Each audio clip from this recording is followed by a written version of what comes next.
Намайг Болд Баяр буюу AKA Steve.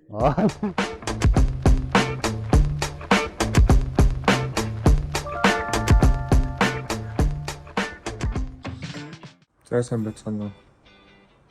Энэ хөвчлэгээрээ Швед улсад ирээд авсан анхны машинаа танилцуулах байгаа. Анх машин авах гэж бодож байгаа дүүнүүд найзууд зориулсан ихэвчлэг. Oh my god! Wow! BMW гэдэг машиныг танилцуулна. Тэр машинд ямар асуудал гардаг вэ? Давуу тал нь юу, сул тал нь юу гэдгийг ярих байгаа. Одоо машинаа танилцуулъя. За. Юу яцгаан да? Хэсэг хвчлэг хвчүүл яаж байна? За миний авсан машины мотор болохоор N52 гэдэг мотор байгаа. 2005-аас 10 онд ер нь бол BMW 525 5XI зориулагдаж ер нь гарсан мотор байгаа. Хвчлэн тэр машинд тавигдсан мотор байгаа. Тэгээд 6 оноос хойш бүх сервис тосмаас л ингээд үйлчлэгээ хийгдэж явсан. Ер нь бол мотор дээр хамгийн гол зүйл нь тосоо цаг тухайд нь солих хэрэгтэй хүмүүс. Тэгээд тосоо сольсон бол давхар маслын шүүр болон агаар шүүгчээ давхар сольж явах шаардлагатай. Тэгвэл машины мотор удаан насжилттай байна. Okay. Энэ машин маань 215 HP буюу 215 морины хүчтэй.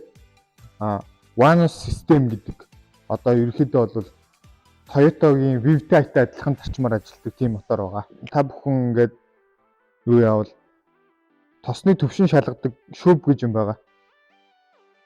Энэ машинд бол байхгүй. 2006 тэрнээс хойшоо машинууд BMW, Mercedes, Audi энэ машинууд энэ тосны шүүб гэдэг юмыг халсан байгаа.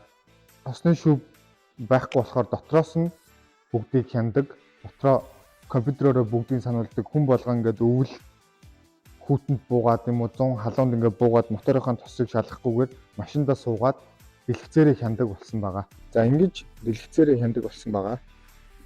Сервис руу орлоо. Одоо энэ моторын тосны хэмжээ байна.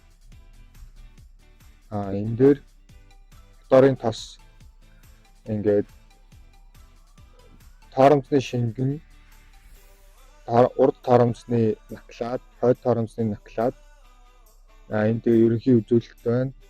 Энэ нь болохоор агаар шүүгч сэвчээ гэдэг ингээ бүх үзүүлэлттэй дотроосоо хяндаг болсон байгаа.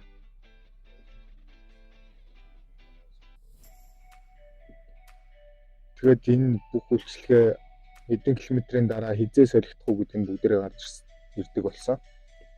Нэгээрээ бас давуу талтай болсон байгаа. Энэ байгаа гэдэг үгөө болчих юмсан хөлөг юм байна.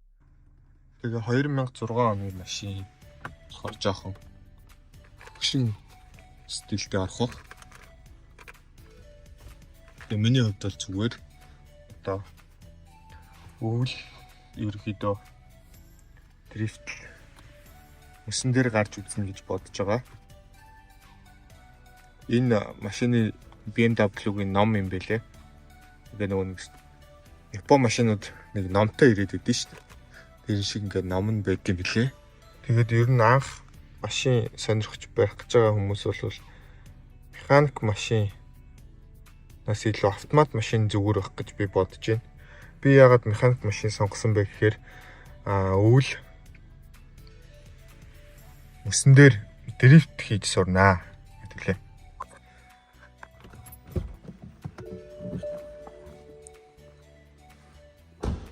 За тэгээд анхны аваад хийцсэн юм бол тэн насан байгаа. Швед улсад зөвхөн хойтлын 3 цонх энэ хаалганых хойтлын цонх, цаатлын хаалганы цонх тэн нааж болдог. Уртлын 3 цонх нь тэн нааж болохгүй. Тэгээ анхны наасан тэн. Ихэдээ та нар ингээд тэн наадаг хүмүүсээр наалгасан дээр юм байл шүү. Яг өөрсдөө туршиж үзсэн болохоор яг ихний удаад ингээ хуулдардаг жоохон болдгүй юм билээ шүү. Нөгөө талын маань цонх юм болсон. Тэгээд хойтол нь одоо тэн наахад бүр айгүй хүндрэлтэй биш надад бол. Тэгээд ийм хар хаалт аваад хийцээ.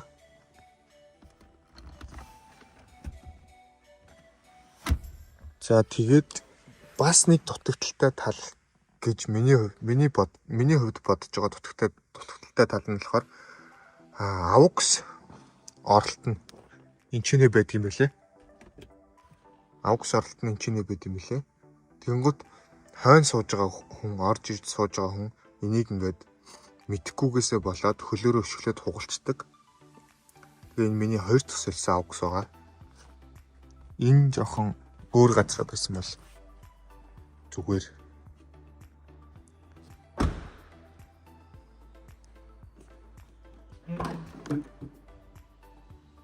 Хойтлын багаж нь нэг иймэрхүү. Багажинда эндээ запас дуугу маань байна.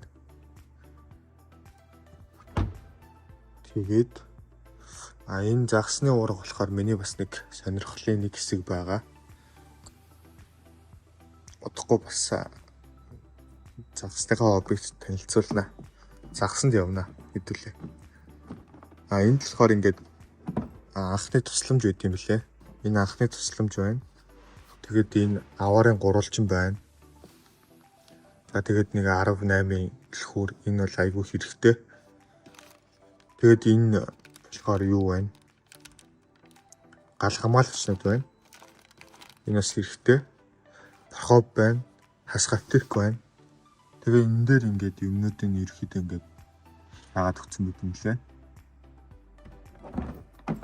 Энэ бас надад маш их таалагдсан. Одоо ерөөхдөө цаашдаа хийгдэх зүйлүүд маань гэхээр дугуй маань хэтэрхий тогтглоо байгаа. Тэгэхээр дугуйгаа гадагшлуулна гэж бодож байгаа спейсер тавина. Дугуй гадагшлуулагч тавина. За тэгээд ийм 19 та буттай байгаа. Ерөөхдөө бол зөөлөх юм бэлээ. Тэгээ одоогоор би яг үнэлгээ аваагүй болохоор яг тэгж өдөр тутамдаа унахгүй байгаа. Энэ болохоор ийм комби хоёр алхтай. Ерөөхдөө бол хосууд зориулагдсан машин гэж би боддог. Одоо бичлэг маань энэ хүрээ дуусч байна. Анхны бичлэг болохоор ер нь жоохон роб чиг яриад жоохон буруу зүрх юмнууд ярьсан байх. Тэгээ дараагийн бичлэгүүд дээр илүү сайжрахыг хичээнэ.